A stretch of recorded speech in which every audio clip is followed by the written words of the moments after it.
Kan lên ta đang dâu cái gì mình hằng chia chua giá đi kan tan khi anh đón về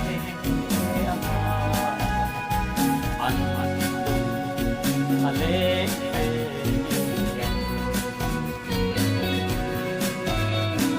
hầm hồi về đang tin tâm địa cha râu mây gì về lên phố lên trên tâm thinh ngàn đêm mê nung xa trăng kia yên trên lên buồn về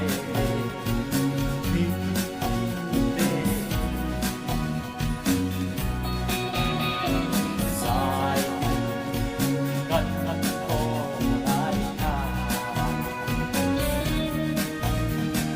ngài chỉ e chán khá cắn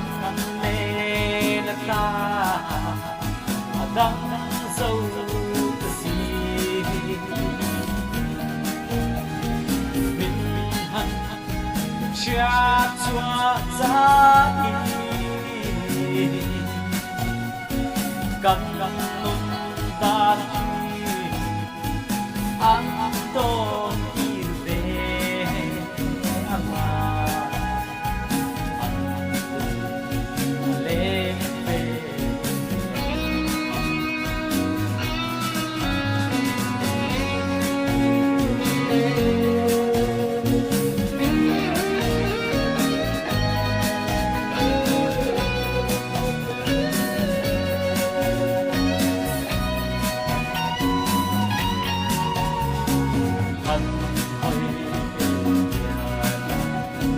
đang tin tâm địa xa